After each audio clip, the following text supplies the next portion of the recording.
Imagine a land where the sky stretches endlessly, where the horizon blurs between earth and water, and where every footstep carries the weight of centuries of human struggle.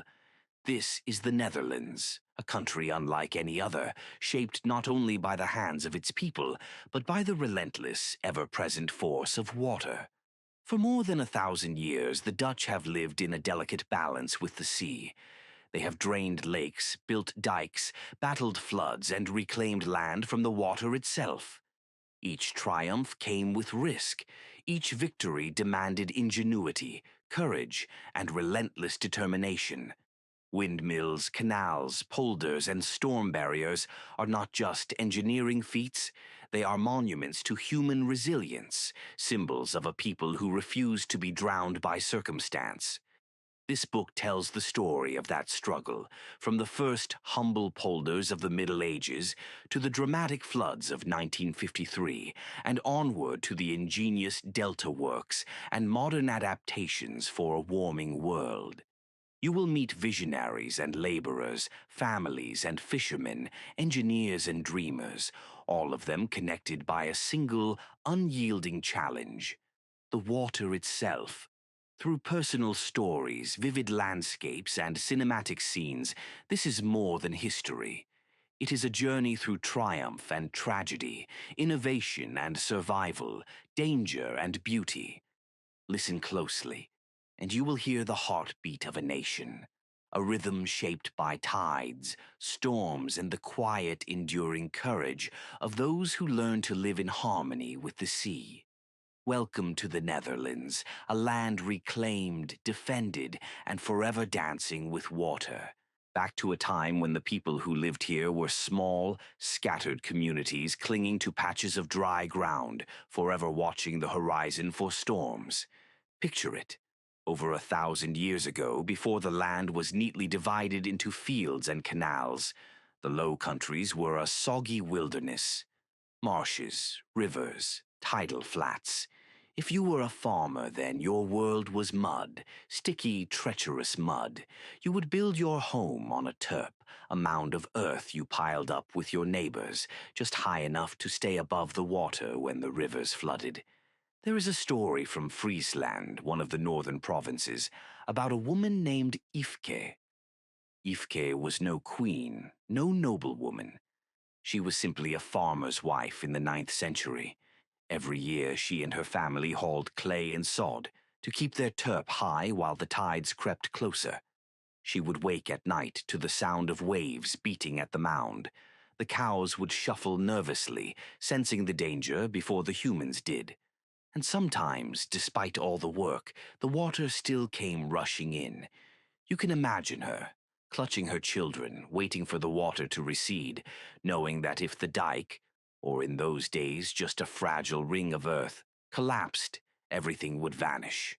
These people lived on the edge of survival, and yet they stayed.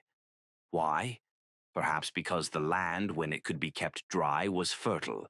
Perhaps because once you have built a mound with your own hands, you cannot bear to leave it behind.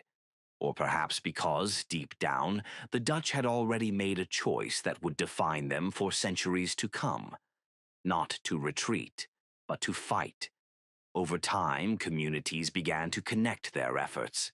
A single family could raise a terp, but it took an entire village to build a dike. And so the story of the Netherlands became the story of cooperation.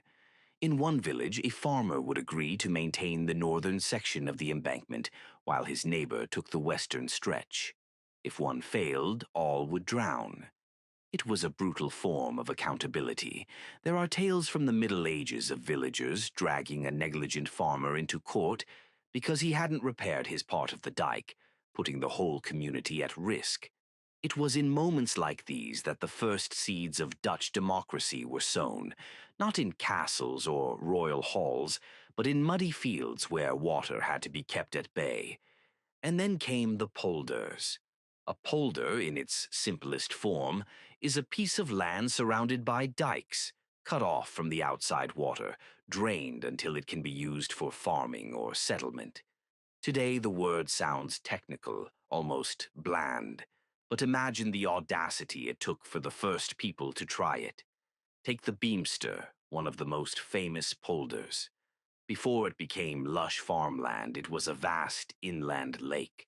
For centuries, storms had widened the water, swallowing villages, erasing churches. Locals whispered about the souls lost to the waves. And yet, in the early 1600s, a group of merchants and engineers looked at that lake and saw opportunity. They said, "We can drain it." It must have sounded insane. But they built ring dikes, installed windmills to pump the water out, and little by little the lake disappeared. Where water had once stretched to the horizon, neat fields and roads appeared, arranged like a perfect chessboard. It was not just land reclamation, it was a victory over nature. But victories came at a price. Some projects bankrupted their investors, some dikes broke before they could be finished. And floods, always floods, waited like a patient enemy. The sea has never surrendered willingly. The people of Zealand still tell stories of the St. Elizabeth's flood in 1421. In a single night, storm tides swept away 72 villages. Entire communities vanished beneath the waves. Survivors huddled in churches that had become islands. Parents lost children. Farmers watched their life's work dissolve in an instant. Even today, you can visit the Biesbosch, a labyrinth of rivers and creeks that was once farmland before that terrible night. The flood carved it into what it is now, a living reminder of how fragile the Dutch achievement has always been. To understand the Dutch relationship with water, you must understand that it is not only about fear, it is also about pride. Ask a Dutch child what their country is known for, and they might say windmills, or dikes, or polders. These are not just technical words. They are stories of ancestors who refused to give up, who turned disaster into invention. The polder is not just land, it is memory. It is the echo of Ifke hauling clay for her turp. It is the sweat of millers who worked day and night to keep the pumps turning. It is the stubbornness of villagers who patched their dikes after every storm. And it is also identity. The Dutch speak of the polder model, a way of solving problems through consensus and cooperation. That idea was born from necessity. If your neighbor's section of the dike fails, it doesn't matter how perfect yours is. You drown together. So here we stand again on that grassy dike. The wind is strong, carrying the scent of salt from the sea. Below us lies land that should not be land at all, but water. When you walk here, you are not just walking on earth. You are walking on a story of survival and ingenuity, of tragedy and triumph. A story that continues even now as the seas rise again and new generations must decide how to face the water. The Dutch did not simply inherit their country, they built it. And the first brick of that story, the foundation of everything that follows, is the polder. Chapter 2, The First Settlers and the Rising Waters. Close your eyes for a moment and imagine this landscape, not as it is today, but as it was more than 2,000 years ago. No neat fields, no roads, no tidy villages with brick houses and bicycle paths. Instead, you see a watery wilderness. Reed beds stretch as far as the eye can see. Rivers twist and branch, carving new paths every spring. Salt marshes, tidal flats, shifting dunes. It is a place where land and water do not respect boundaries. A place where one storm can erase what a generation has built. And yet, people came here. The first settlers arrived in small groups, farmers, fishers, hunters, drawn by the fertile soil and abundant rivers. But their greatest challenge was the same then as now: how to live in a land that floods. In Friesland and Groningen, they built turpen, mounds of earth, clay, and manure, piled higher each year to stay above the water. These were not grand constructions. Picture instead a family digging with wooden spades, children carrying baskets of mud, cattle standing nearby. their hooves sinking deep into the marsh. It was dirty, endless work. But the alternative was drowning. There is an old Frisian tale of a boy named Hajo. He grew up on a terp not much taller than a barn. His father taught him from the time he could walk how to watch the horizon, the color of the clouds, the shift in the wind, the sudden silence of birds. Hajo knew that when the air turned heavy and the animals grew restless, the flood was coming. And when it came, the family would climb to the top of the terp, clutching one another as water swirled below. They would wait it out, praying that the mound they had built with their bare hands would not dissolve. For Hajo, childhood was not about toys or games. It was about vigilance.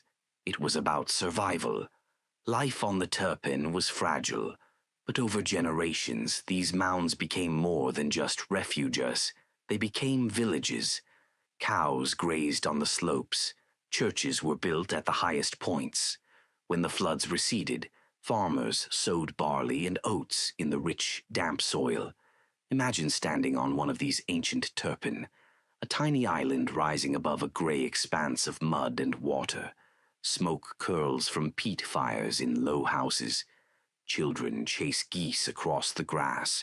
From a distance, it might look idyllic. But those who lived there carried the constant knowledge that the water was only ever held back by the height of their mound, and by luck. By the Middle Ages, the population was growing. More mouths needed feeding. Turpin alone were no longer enough. And so people began to dig ditches and raise embankments to claim more land from the marsh. This was the birth of the first polders, though they didn't call them that yet. Farmers would dig straight channels to drain the soggy ground, piling the earth into ridges that served as primitive dikes. These were fragile, temporary things. One storm could sweep them away. But with every attempt, the people learned a little more. Here, the story shifts from survival to cooperation. Think of it this way.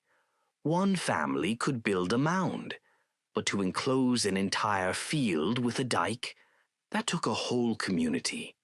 In one 11th century settlement, records tell us of families who divided the work, each taking responsibility for a section of the embankment. If one farmer neglected his part, the water would pour through and ruin the work of them all. This was a harsh but simple truth. In the Low Countries, your neighbor's failure could kill you, and so cooperation was not optional. It was life itself. From this necessity grew the first organized efforts to manage water. Groups of villagers would meet at agreed times, deciding who repaired which ditch, who supplied what tools, who brought the horses to pull heavy loads of earth. It was rough, loud, and often quarrelsome, but it worked. There's a story from Utrecht of two farmers, Jan and Willem, who quarreled bitterly over a stretch of dike. Jan accused Willem of laziness. Willem swore Jan had weakened the embankment by planting willows too close to it. They fought, fists flying, until the village elders dragged them apart. In the end, they both had to repair the damage, because if they didn't, the water would simply sweep in, drowning both their farms. This was the beginning of a pattern that would define Dutch society: compromise, negotiation, consensus. It was not born of idealism. It was born of mud, floods, and the shared desire not to drown. But the water, of course, never stopped reminding them who was in charge. One of the earliest recorded disasters was in the year 1170, the All Saints' Flood. It swept across the north, breaking through dunes, drowning villages, and permanently reshaping the coastline. Some historians say it was this flood that turned the shallow Zuiderzee into a great inland sea. Thousands of lives were lost. Entire communities vanished. For the survivors, it was a brutal lesson. The Turpin were not high enough, the dikes were not strong enough, and yet they rebuilt. What's remarkable is not that the people of these wetlands suffered floods. It is that they refused to leave. Other parts of Europe had more stable ground, easier living. But here, in the delta of the Rhine, Maas, and Scheldt rivers, people stayed and fought the water. Why? Perhaps it was the richness of the soil, perhaps it was stubborn pride, or perhaps it was the simple truth that once you have made a place your home, you will endure almost anything to hold it. Even now, archaeologists find traces of those early lives: pottery buried in clay, wooden posts from ancient houses, bones of cattle that grazed on turf slopes. Each discovery is a reminder of just how long this struggle has gone on. And sometimes, walking through the Dutch countryside, you can still see the outlines of turpen, raised bumps in otherwise flat fields, often crowned by a church or a cluster of houses. Villages like Ezinge in Groningen still sit on their ancient mounds, silent witnesses to 1,000 years of battle with the sea. The story of the first settlers is not one of triumph. It is not about grand victories or monumental engineering. It is about persistence, about families who dug, piled, patched, and rebuilt year after year, knowing that the water would return but refusing to give up. And from their determination came something extraordinary. Out of necessity, they created the first communities, bound not by blood or by feudal lordship, but by a shared duty to keep each other safe. This was the seed of what would later become the great Dutch water boards, the institutions that still manage the land today. But in these early centuries, it was simply survival. So, as we move forward in this story, keep that image in mind: a family standing on a terp at night, lantern flickering in the wind as water swirls around them. They are not kings or engineers. They are ordinary people, and yet, without their stubbornness, without their refusal to abandon this drowned land, there would be no Netherlands. The struggle had only just begun. Chapter 3: Digging Together. Birth of the Polder. It begins with a spade in the earth, a farmer bent over under a grey northern sky, driving his wooden spade into the wet soil. He is not digging for treasure. He is not even digging for himself. He is digging a ditch, one of many that will stretch like ribs across the land, carrying water away from soggy ground. His neighbors are beside him, each sweating, each hauling mud. The work is endless, filthy, exhausting.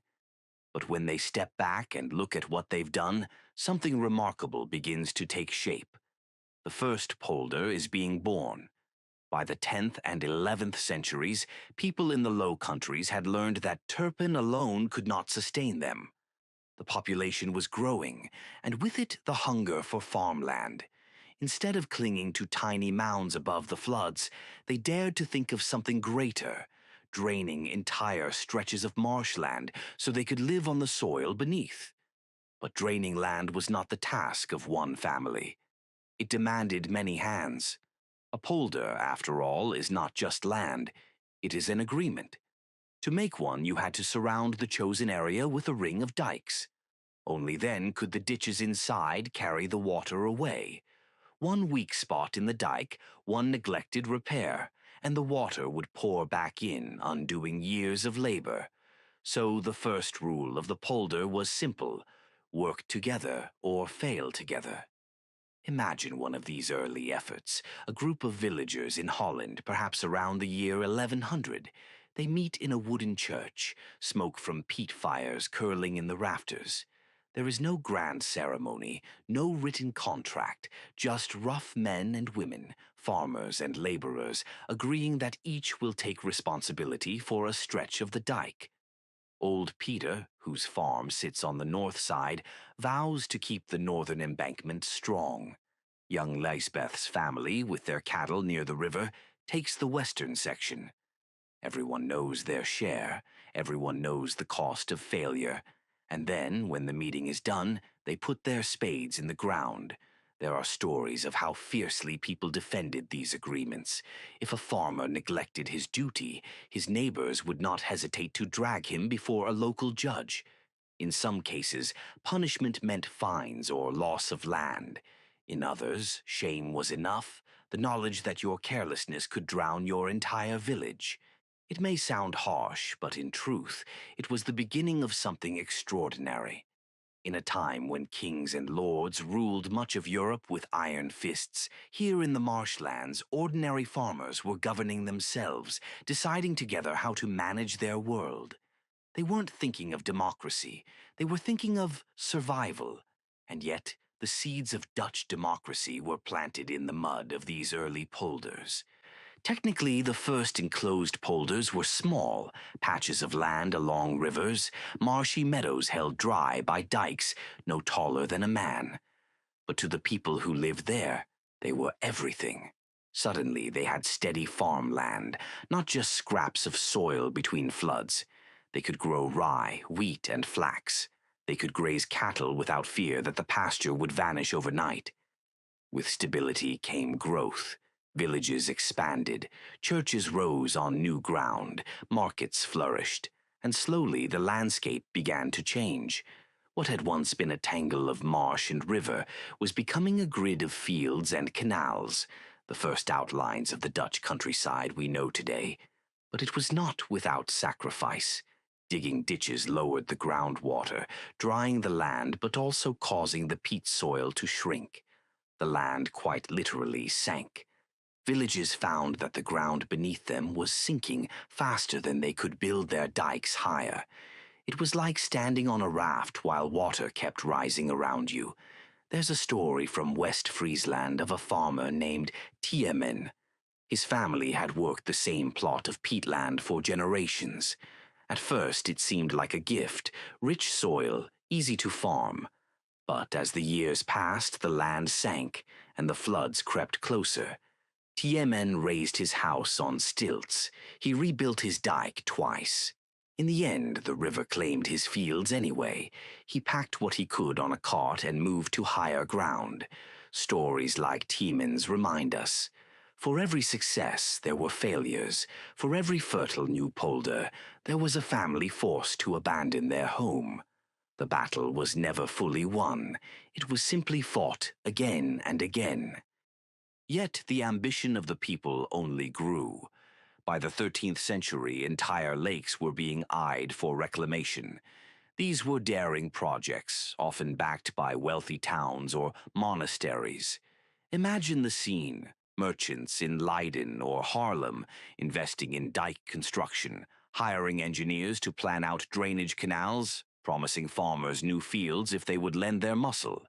For ordinary villagers, the work was backbreaking, but the promise of land was irresistible. In a crowded world, a drained polder meant opportunity, a place for sons and daughters to farm, to marry, to build lives of their own. And with these projects came the rise of something uniquely Dutch: the waterschappen, the water boards. They began as simple agreements, little more than verbal promises. But as the projects grew, the need for formal organization became clear. Water boards became institutions where local landowners, farmers, even monasteries had a say. Together, they decided how high the dikes should be, when to dredge the canals, who would pay, and who would enforce the rules. In some regions, these boards are considered the oldest democratic bodies in Europe.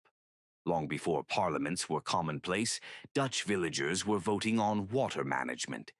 It wasn't democracy for lofty ideals, it was democracy for survival. But it worked. Still, the water never stopped testing them. Storms battered dikes, rivers burst their banks. Sometimes, despite all the cooperation, the floods returned. There is a haunting tale from the 14th century of a village near Dordrecht.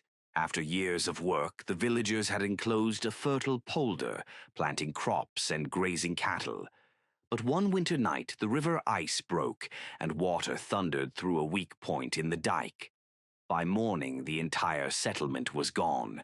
Only the church steeple jutted above the water, like a gravestone for the land below. And yet, in time, new settlers came. They rebuilt the dike. They dug the canals again. The polder was reborn. This is the rhythm of Dutch history: flood and rebuild, loss and renewal, despair and defiance. The early polders may look small on a modern map, but in their time they represented something monumental. They were proof that human beings could shape their landscape, not just endure it. They were symbols of courage, cooperation, and stubbornness. Standing on one today, you might see little more than cows grazing behind a canal. But beneath your feet lies a story, the story of men and women who dug with their hands, who argued and voted, who carried mud in baskets and swore oaths to their neighbors. They did not know it then, but they were laying the foundation for a nation that would be defined for centuries to come by its fight against water. So the birth of the polder was not just the digging of ditches, it was the birth of something larger, the Dutch way of life, a way built on cooperation, on compromise, on shared responsibility. It began with a spade in the earth, and from that humble act grew an entire country. Chapter 4: The Waterboards, Europe's First Democracy. It is evening in a medieval village. The work of the day is done. Cows have been milked, fields have been tended, peat fires glow in the hearths. But the people are not resting. Instead, men and women gather in a timber hall by the dike. The air smells of damp wool and smoke. On a rough table lie wax tablets, wooden tally sticks, maybe even scraps of parchment. At the center sits a group of villagers, farmers, craftsmen, even a local priest, arguing about water. Whose ditch has collapsed? Which dike is weakest? Who has failed to do their duty? Voices rise, hands pound on the table, accusations fly. But beneath the noise is something remarkable. Here, in this muddy corner of Europe, centuries before kings gave power to parliaments, ordinary people are governing themselves. This is the birth of the water boards, Waterschappen. The need for such institutions was obvious. By the 13th century, the Low Countries were a patchwork of dikes, canals, and reclaimed fields. Every farmer depended on every other. If one neglected his section of the dike, the whole polder might flood. If one refused to dig his ditch, the water would back up into everyone's fields. It was no longer enough to rely on neighborly trust. Rules had to be written, decisions had to be enforced, and disputes had to be settled fairly. And so, communities created boards dedicated solely to managing water. One of the earliest known water boards was founded around 1255 in the region of Rhineland, near what is now Leiden. Their task was clear: protect the land from water. They elected officials, Heemraden, to inspect dikes and canals. They appointed a dijkgraaf, literally dike count, to preside over meetings and act as judge when conflicts arose. They collected money from every landowner, rich or poor, because the dike did not care about wealth or status. It only cared about whether it held. And perhaps most extraordinary of all, they gave everyone a voice. Nobles and peasants, monks and merchants, all sat at the same table when it came to water. Not because they wanted equality as a principle, but because water made them equal. There is a famous story from Rhineland in the late Middle Ages. A wealthy landowner, let's call him Lord Hendrik, refused to pay his full share for dike maintenance, claiming his fields were on higher ground and less at risk. His neighbors objected. Without his money, they could not strengthen a weak section of the embankment. The case came before the water board. Hendrik strode into the hall in fine robes, certain that his title and fortune would shield him. But the dijkgraaf listened, weighed the arguments, and ruled against him. Hendrik was fined and forced to pay, just like anyone else. Imagine his humiliation. But more importantly, imagine the lesson it taught. In the eyes of the water, there were no lords and peasants. There were only neighbors. Of course, not every meeting was noble or harmonious. Arguments could be fierce. Farmers accused each other of neglect. Monks squabbled with merchants. Tempers flared. There are records of fists flying, of chairs thrown in anger. But the system endured because it had to. And slowly it became formalized. Laws were written down, fines established, schedules drawn up for inspections. Inspectors walked the dikes with long staffs, measuring their height and width, marking weak spots. If a farmer's section failed, he could lose his land. Water boards became courts, parliaments, and police forces rolled into one. They were among the first institutions in Europe where power flowed not from a king, but from shared necessity. Think about how radical that was. Elsewhere in medieval Europe, peasants bent their knees to feudal lords, powerless to decide their own fate. In France or England, you could be taxed, punished, even sent to war without ever being asked your opinion. But in the Low Countries, a farmer with muddy boots could stand in the same hall as a nobleman and argue his case about a ditch or a dike. And sometimes he would win. Was it equality in the modern sense? No. Power still tilted toward those with more land, more money, more influence. But compared to the rest of Europe, the Dutch water boards were astonishingly democratic. The water boards also had another effect. They fostered a culture of compromise. Imagine again that evening meeting in the timber hall. One farmer demands the dike be raised by a full meter. Another insists it is too costly, that half a meter will do. A merchant worries about trade routes. A monk argues about preserving fish ponds. They shout, they argue, but in the end they find a middle ground. Because they must. The dike cannot wait for perfect agreement. It must be built now, or the water will come. This habit of compromise became deeply embedded in Dutch culture.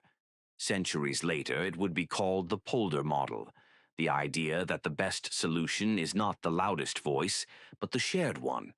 But its roots lie here, in those smoky halls by the dikes, where survival demanded consensus. One striking example comes from the 14th century, when a devastating storm tore through Holland and broke several embankments. Villages demanded urgent repairs. But money was scarce, and arguments broke out over who should pay. The water board gathered. The meeting lasted for days. Voices grew hoarse, tempers frayed. Finally, a compromise was struck. Every landowner would contribute, but wealthier ones would pay more, since they had more to lose. Poorer farmers would contribute labor if they lacked money. It was not perfect, but it was enough. The dikes were rebuilt and the land was saved. What's perhaps most astonishing is that many of these medieval water boards still exist today. Their names, Rhineland, Delftland, Schieland, stretch back centuries. Their archives preserve hundreds of years of decisions, fines, arguments, compromises. If you visit one of their offices now, you'll find modern administrators in suits, talking about climate change and sea level rise. But look closer, and you will see the continuity. The same maps, the same dike inspections, the same principle that water does not care about status, only about responsibility. The story of the water boards is not glamorous. There are no great battles here, no shining heroes or soaring victories. Instead, it is a story of meetings, of endless, often boring, sometimes heated meetings. But those meetings built a nation. For the Dutch, freedom was not forged on a battlefield. It was forged in the mud, in the compromise, in the stubborn insistence that if they were to survive, they had to decide together. So the next time you walk beside a canal or cross a dike, picture that medieval hall. Picture the farmers, nobles, monks, and merchants arguing over whose shovel should dig which ditch. And picture, too, the quiet triumph that emerged, a system where survival demanded equality, where democracy was not an abstract principle, but a daily necessity. The water boards were Europe's first democracy, not because the Dutch dreamed of liberty, but because the sea left them no choice.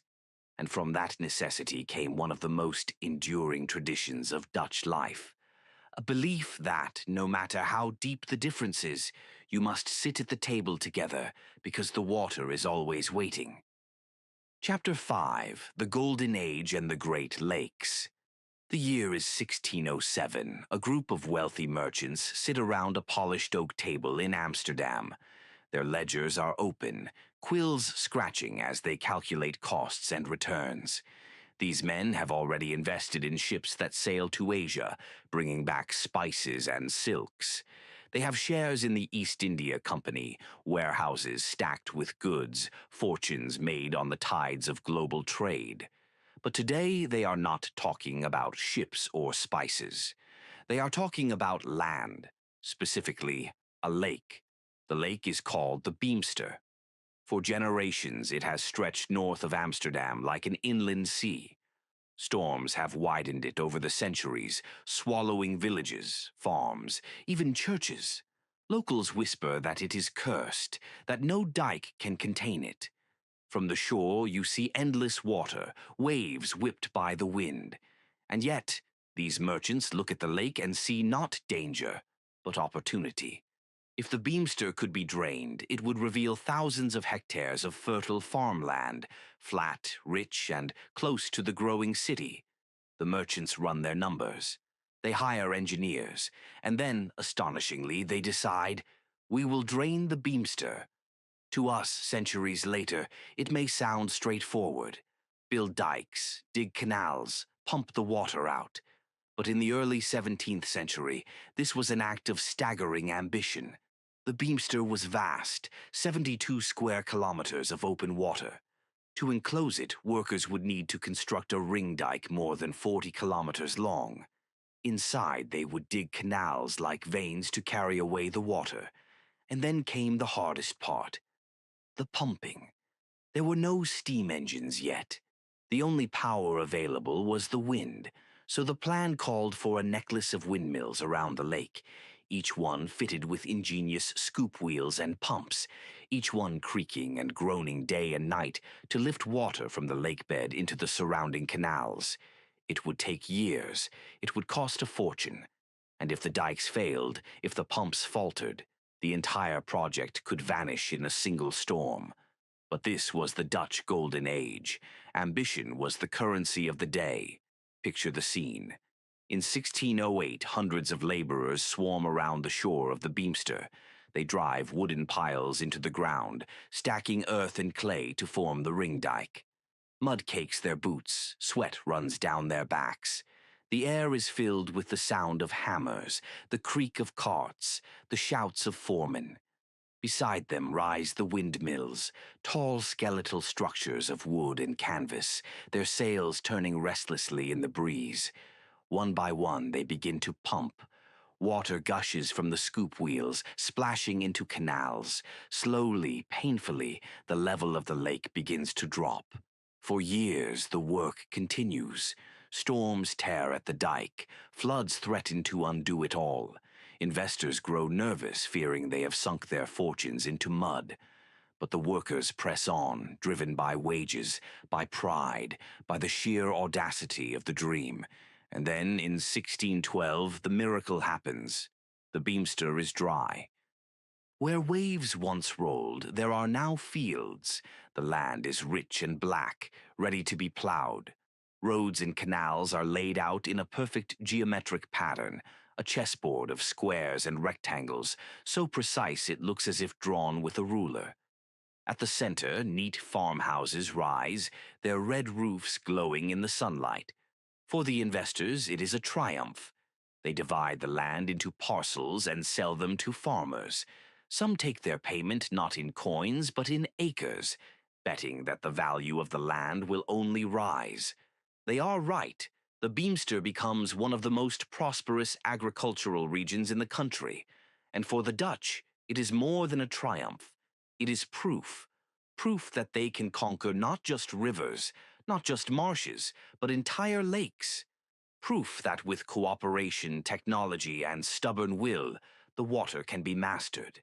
The Beemster is only the beginning. Soon other lakes are targeted: the Permer, the Schermer, the Wormer. Each project brings its own challenges, its own storms and setbacks, but the victories keep coming. By the mid-17th century, dozens of lakes have been drained, transforming the map of Holland. To foreign visitors, it seems almost magical. The English ambassador marvels at fields where, he swears, he had once sailed a boat. Travelers write of walking on land that, in their memory, had been open water. The Dutch themselves celebrate these triumphs in paintings and maps. In Golden Age art, windmills stand proudly, symbols not just of industry but of mastery. Farmers pose in front of fertile fields, merchants in front of their new estates. The drained polders are not only farmland, they are trophies, proof of a nation's ingenuity. But victories were never guaranteed. The draining of the Haarlemmermeer, the great water wolf near Amsterdam, was proposed many times in the 17th century. The lake had grown larger and larger, swallowing villages, threatening to devour the city itself. Engineers dreamed of draining it, but the scale was too great. Even hundreds of windmills could not handle it. The project stalled for centuries, abandoned as impossible. It would not be until the 19th century, with the arrival of steam engines, that the Haarlemmermeer was finally defeated. But the dream began here, in the Golden Age, when ambition stretched further than technology could reach. The Great Lakes tell us something important about this period. They were not just about survival, as in earlier centuries. They were about profit, expansion, pride. In the Beemster, the investors were not peasants desperate for farmland. They were merchants, speculators, visionaries who saw that land could be created, bought and sold like any other commodity. Polders became not just a necessity, but an enterprise. And in that sense, they mirrored the spirit of the Golden Age itself. Bold, risky, sometimes reckless, but always pushing outward, always grasping for more. Yet even in this age of triumph, the water remained a constant threat. Dikes broke, windmills failed, storms swept across the land. Every victory had to be maintained daily, at enormous effort. The Beemster and its sisters were not conquered once and for all. They had to be defended forever. And so the story of the Golden Age polders is not only one of ambition, but also of vigilance. For every proud merchant buying an estate in the new land, there was a miller toiling through the night, listening for the creak of wood, adjusting sails, making sure the pumps never stopped. Today, the Beemster is a UNESCO World Heritage Site, its perfect grid still visible from above. Drive through it, and you see straight canals, straight roads, orderly fields, an entire landscape drawn by human hands. It is beautiful, yes, but also uncanny. Too perfect, too deliberate. It is not nature, it is design.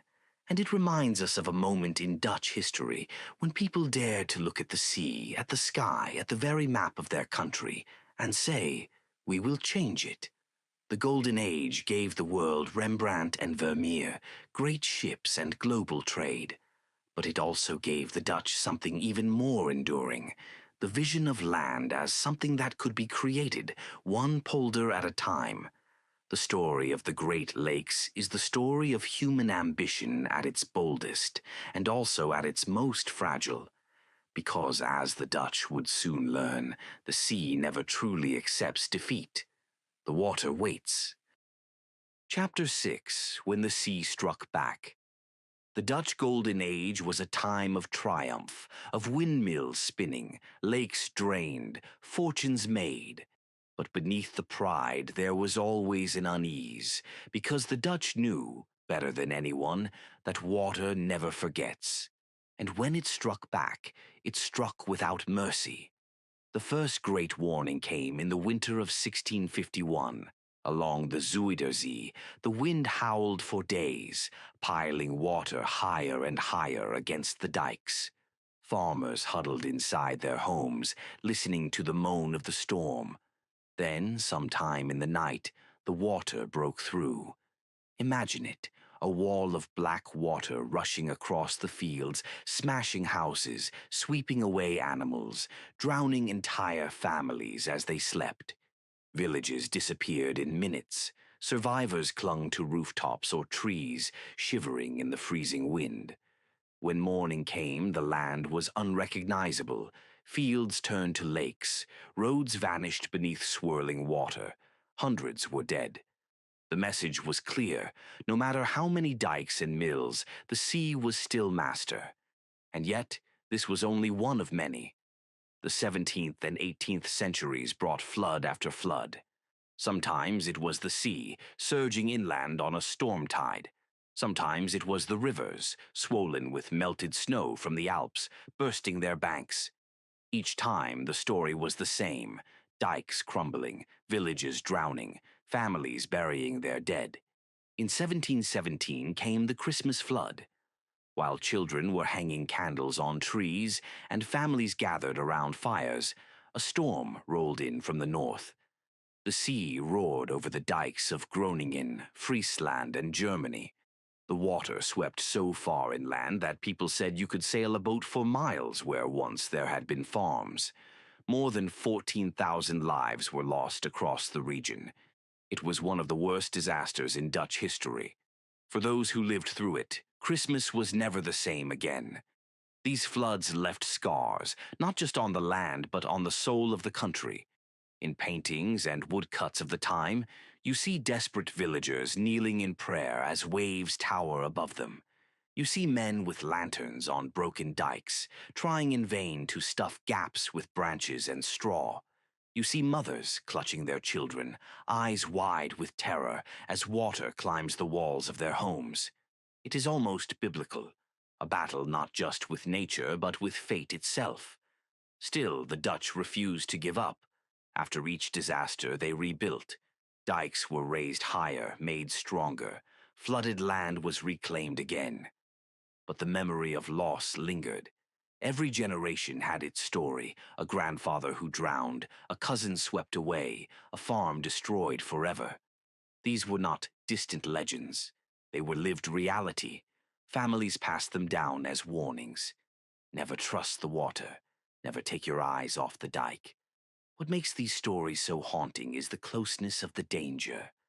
Unlike an earthquake or a volcano, the sea was always right there, just beyond the dike. A walk away, a horizon of glittering waves that could, at any moment, turn murderous. Children grew up playing on dikes, rolling down their grassy slopes, chasing each other along the top. But they also grew up hearing the whispers. That's where the water came through. That's where the neighbors drowned. To live in the Netherlands was to live with that shadow. And yet, this fear gave rise to something else: resilience. Communities organized themselves into waterschappen, water boards, responsible for maintaining the dikes. These were not run by kings or generals, but by local farmers and citizens. Everyone had a stake because everyone had something to lose. Meetings were held in village halls, decisions made collectively. Who would repair which section of dike? Who would provide labor? Who would provide funds? It was democracy born of necessity. Water forced people to cooperate or perish. Some historians argue that this is where Dutch democracy truly began, not in parliament, but on muddy dikes, where survival depended on collective responsibility. But no matter how organized, the water could not be completely tamed. Even in the 20th century, floods came. In 1916, a storm surge flooded large parts of North Holland, leading to the decision to finally close off the Zuiderzee with a great dam. And in 1953, in Zeeland, came the nightmare that still echoes in Dutch memory: the North Sea flood, which killed more than 1,800 people in a single night. The lesson, again and again: the Dutch might push the water back, but they could never rest. If you walk today along the dikes of Friesland or Zeeland, you can still feel it. The grass ripples in the wind, sheep graze lazily, cyclists ride along the top. It looks peaceful, almost idyllic. But stand there a while. Look out at the water, endless, restless, pressing always against the barrier. And you understand this calm is fragile. It exists only because generations fought, rebuilt, and fought again. The Dutch Golden Age had shown the heights of ambition, the drained lakes, the neat grids of farmland, the triumph of human will. But the floods reminded everyone that ambition was fragile and that nature never surrendered. The sea waits, always. Chapter 7, Steam, Steel, and the Dream of Closing the Sea. The 19th century dawned with a new rhythm in the Netherlands. The sails of windmills still turned, creaking against the horizon, but a deeper sound now echoed across the land, the hiss and thrum of steam. For centuries, the Dutch had relied on wind to drain their lakes and pump their polders. It worked, but only when the wind blew. Steam was different. It was constant, reliable, unstoppable. And for a nation forever locked in battle with water, it was a revelation. Take the Haarlemmermeer, the water wolf. For centuries, this vast lake near Amsterdam had been gnawing at its shores, swallowing villages, creeping closer and closer to the cities of Haarlem and Leiden. Locals joked grimly that someday it would connect the two, drowning everything in between. Attempts had been made to tame it, with dikes, with windmills, with prayers. Nothing worked. The water wolf was too hungry. But by the 1830s, the Dutch had a new weapon: steam power. Engineers dreamed of draining the entire lake, not part of it, not the edges, but the whole thing. People thought it was madness. The lake was enormous, more than 18,000 hectares of water. Draining it seemed as impossible as draining the sea itself. And yet, they tried. 3 colossal steam engines were built along the shores: the Legwater, the Linden, and the Cruquius. Each one was a cathedral of iron and fire, their pistons taller than a house, their pumps devouring water day and night. Imagine standing beside them. The ground shakes beneath your feet, steam billows into the sky. The pistons hammer like the heart of some mechanical giant. Buckets clatter as they lift tons of water from the lake into surrounding canals. It took 3 years, but slowly, impossibly, the water wolf was tamed. In 1852, the lake was gone. In its place lay flat, fertile land, land where once fishermen had cast their nets. The Haarlemmermeer polder was the largest of its time. Today, Schiphol Airport sits at its center, where airplanes take off from what was once the bottom of a lake.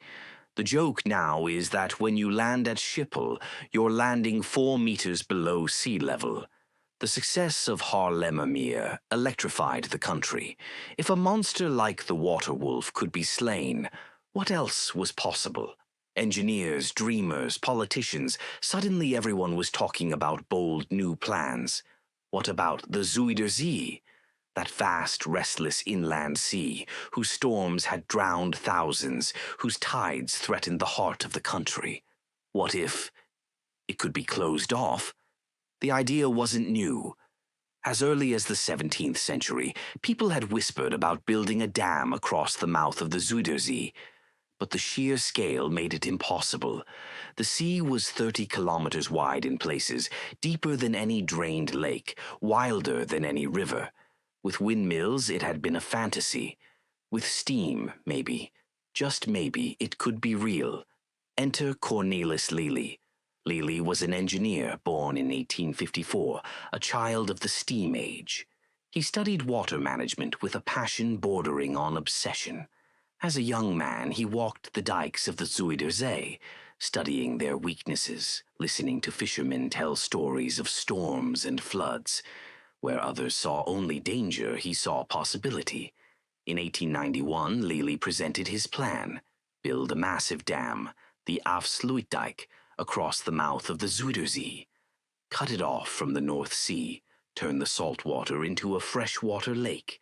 Then, slowly, drain sections of it into polders, new farmland, new space for a growing nation.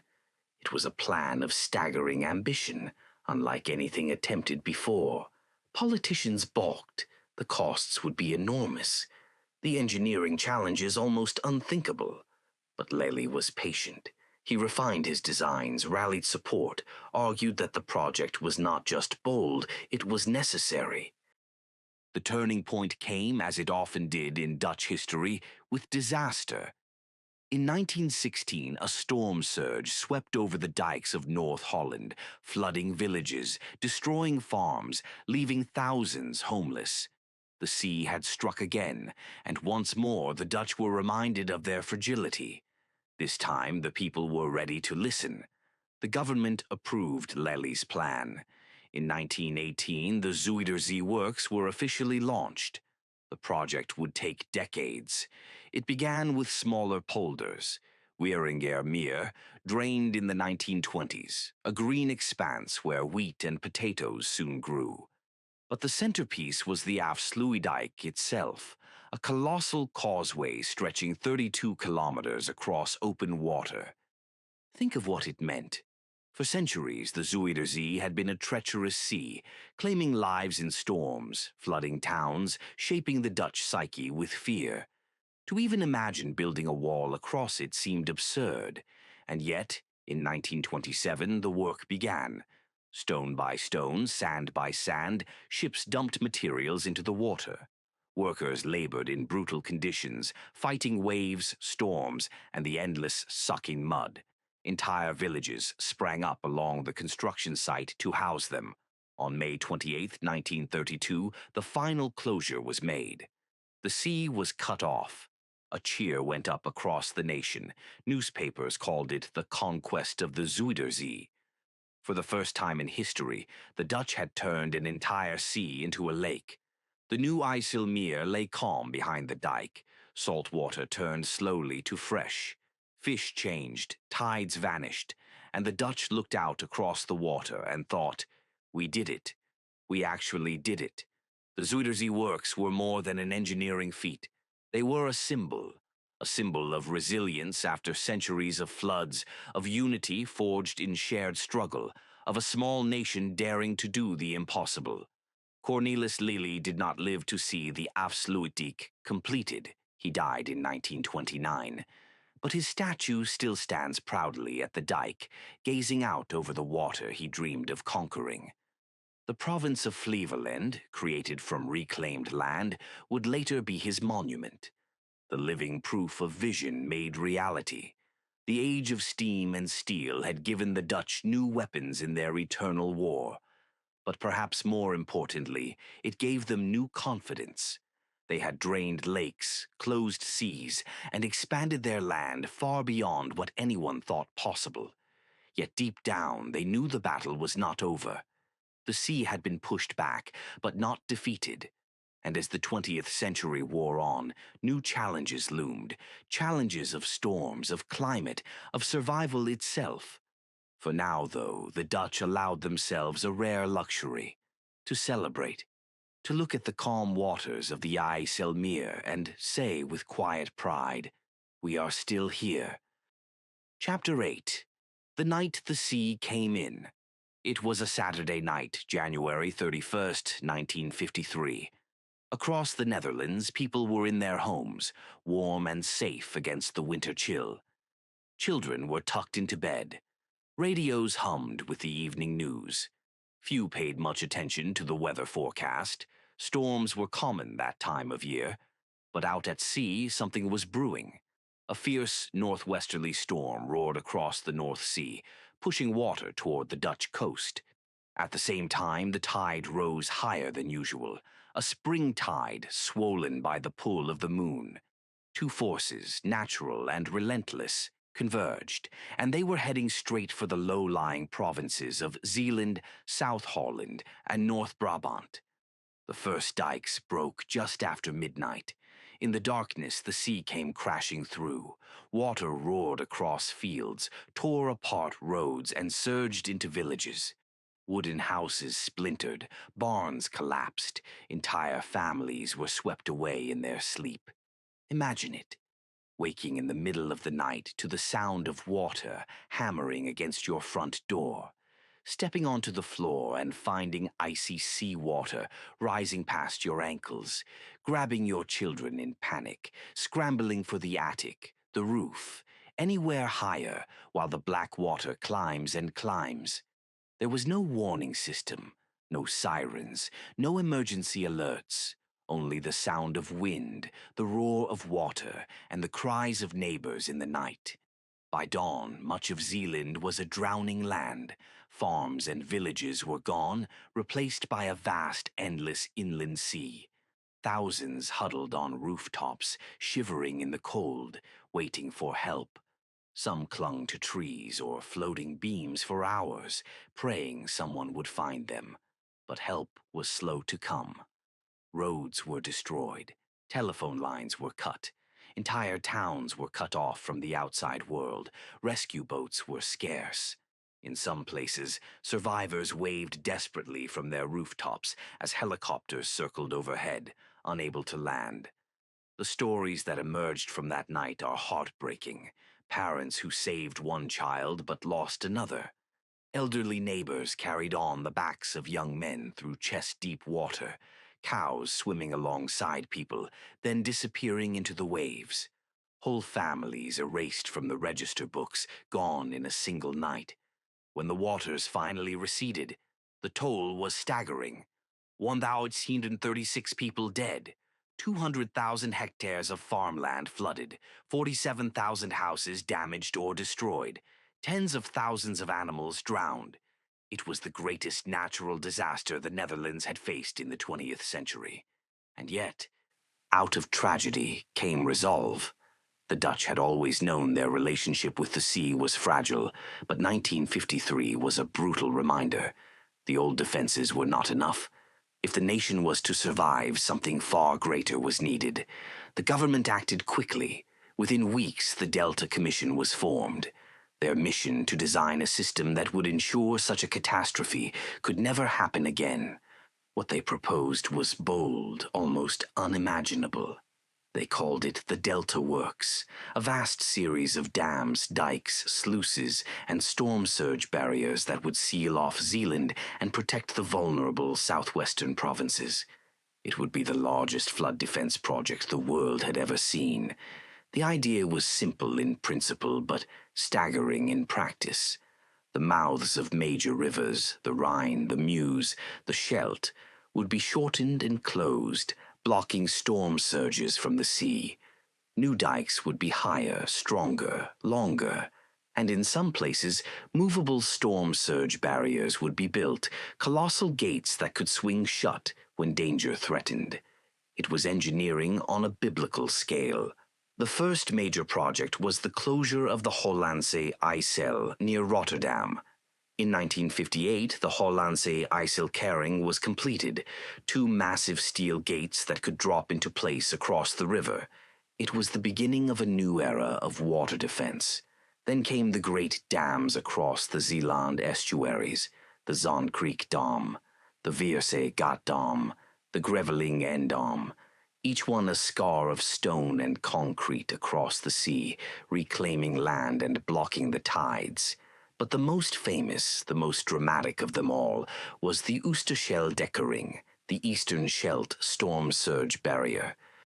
At first, the plan had been to close the Eastern Scheldt completely, like the other estuaries. But fishermen, environmentalists, and local residents protested. The estuary was a rich ecosystem, home to oysters, mussels, and countless species of fish. To close it off would be to kill it. So the engineers devised something extraordinary, a movable barrier, part dam, part gate, part cathedral of steel. 9 kilometers long, 62 giant gates, each the size of a house, resting between colossal concrete pillars.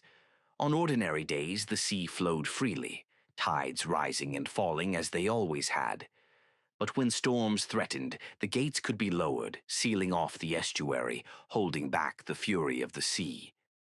The Oosterscheldekering took more than a decade to build, involving tens of thousands of workers, billions of euros, and engineering techniques invented as they went. In 1986, Queen Beatrix officially opened it, declaring, "Here, the tide is ruled." Standing on the Oosterscheldekering today is an awe-inspiring experience. The sea crashes against the gates, the wind howls across the concrete, and you realize this is not just a dam. It is a monument to human ingenuity, to resilience, and to the memory of those who died in 1953. Together, the Delta Works became a wonder of the modern world. The American Society of Civil Engineers even declared them one of the 7 wonders of the modern world, alongside the Panama Canal and the Channel Tunnel. But for the Dutch, the works are more than a wonder. They are survival. They are existence. Without them, large parts of the country would not be habitable. The flood of 1953 left scars, emotional, cultural, physical, that linger even today. Survivors still remember that night with tears in their eyes. Towns still hold annual commemorations. Memorials stand along the dikes, where flowers are laid each year in silence. Yet the flood also forged something new. It reminded the Netherlands of who they were, a people bound together by water, a people who could suffer tragedy and still rise again, stronger, smarter, more determined. The Delta Works were not just about preventing the next disaster. They were about proving once again that the Dutch could live in the impossible balance between land and sea. And so when storms gather on the horizon now, when the wind lashes the coast and the tide climbs higher and higher, the Dutch look to their barriers, their gates, their dikes, and they know the sea will come. The sea will always come. But this time they are ready. Chapter 9. Living with Water in a Warming World. The Dutch once believed the Delta Works had given them the final victory over the sea. The gates were strong, the dikes tall, the dams unbreakable. It seemed the battle had been won for good. But the truth is, the sea never sleeps. And in the 21st century, the threat has returned, not as a single night of terror like 1953, but as a slow, relentless rise. Climate change has rewritten the rules of the water game. Across the globe, glaciers are melting, ice sheets are thinning, the oceans are swelling. For a country like the Netherlands, where 1/3 of the land lies below sea level, this is no distant warning. It is a countdown. Already, sea levels along the Dutch coast are rising at a steady pace, millimeter by millimeter, year by year. By the end of this century, the water could be more than a meter higher. Add to that heavier winter rains, fiercer storms, and longer summer droughts, and the Dutch find themselves facing a new paradox: too much water and too little, all at once. And so a new era of Dutch water management has begun. This time it is not only about fighting the water, but also about making peace with it. The phrase they use is ruimte voor de rivier, room for the river. Instead of building dikes ever higher, the Dutch have begun to lower them in places, to set them farther back, to give rivers more space to breathe and overflow safely. It is a philosophy that sounds counterintuitive at first. Why let water in after centuries of holding it out? But the idea is simple. Water will always find a way. Better to guide it, to welcome it in controlled spaces, than to resist until it breaks through. One example lies near Nijmegen, the oldest city in the Netherlands, where the mighty Waal River bends close to the town. Flood risks were growing, so the Dutch did something radical. They dug a new channel, creating an island in the middle of the city. Now, when the river runs high, the extra water flows safely around the island, sparing the town from disaster. But it is not just functional. The island has become a public park, a place for cyclists and walkers, for festivals and picnics. What was once a flood risk is now a landscape of beauty and life. This blending of safety and livability is the hallmark of modern Dutch water thinking. Dikes are no longer only gray walls of stone. They are parks, bike paths, and wildlife reserves. Water squares in Rotterdam collect storm water, but double as playgrounds. Canals serve not just as drainage, but as cultural treasures, places to skate in winter or boat in summer. And then there are the floating houses. In a country where land is scarce and floods are a constant, architects have begun to design homes that rise and fall with the water. Entire floating neighborhoods now exist, rows of sleek, modern homes moored to flexible piers. When the water rises, they rise too. It is resilience made visible. Imagine living in a house that gently rocks with the tide, where your backyard is a stretch of canal, and where floods are not a fear, but simply part of the rhythm of life. For many Dutch, this is not a futuristic fantasy. It is daily reality. But the challenges are enormous, and they are global. The Netherlands cannot solve them alone. That is why Dutch engineers have become the world's water ambassadors. From New Orleans to Jakarta, from Bangladesh to New York City, Dutch experts are helping redesign coasts and rivers. They bring with them not just technology, but a philosophy. The idea that humans and water must coexist, that control and compromise go hand in hand. It is a strange kind of export, the wisdom of living below sea level. Yet, in a warming world, it may be the most precious resource the Dutch have to offer. Still, even here, optimism carries a shadow. There are whispered questions. What if the seas rise faster than predicted? What if the ice sheets collapse? What if 2 meters, not 1, arrive by 2100? Some scenarios show the Randstad, the great urban heart of the Netherlands, home to Amsterdam, Rotterdam, The Hague, and Utrecht, at risk of becoming a modern Atlantis. Maps shaded in blue show half the country swallowed if defenses fail. It is a sobering vision, and yet it sparks determination rather than despair. The Dutch have faced worse before, they remind themselves. They tamed lakes, reclaimed polders, survived floods. If the water rises higher, then the defenses will rise higher still. But perhaps the greatest shift is not in concrete and steel, but in mindset.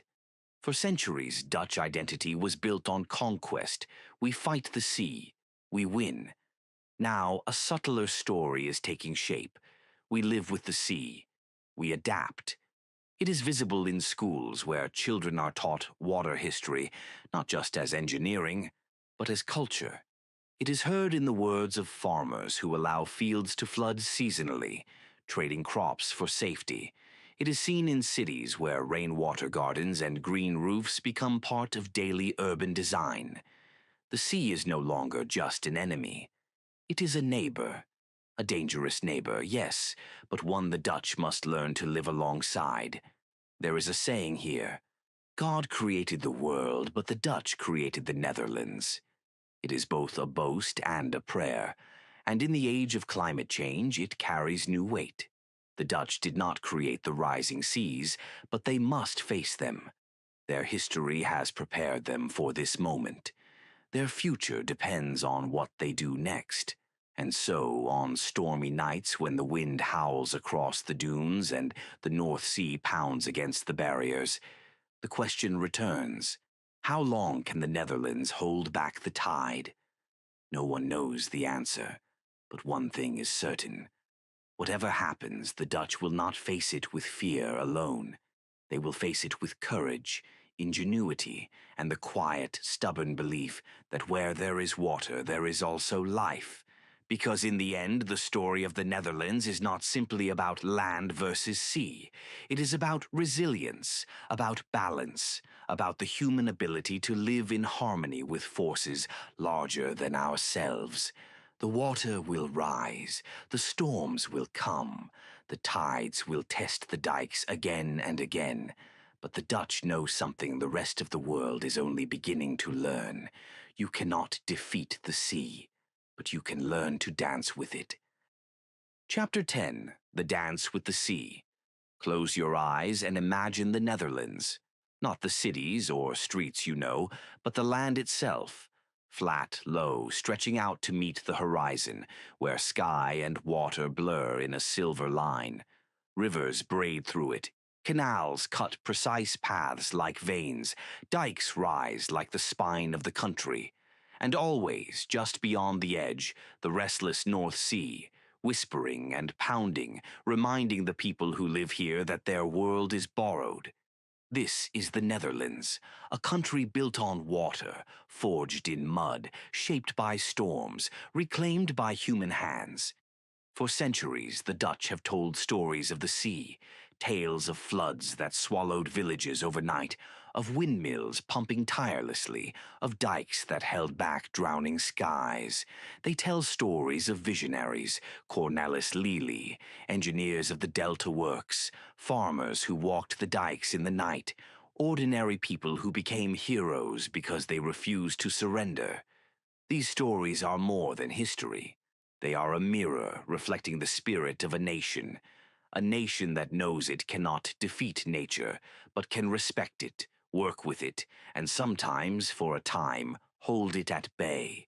Think of the medieval water boards, where farmers and nobles met in smoky halls to debate whose ditch would be dug next.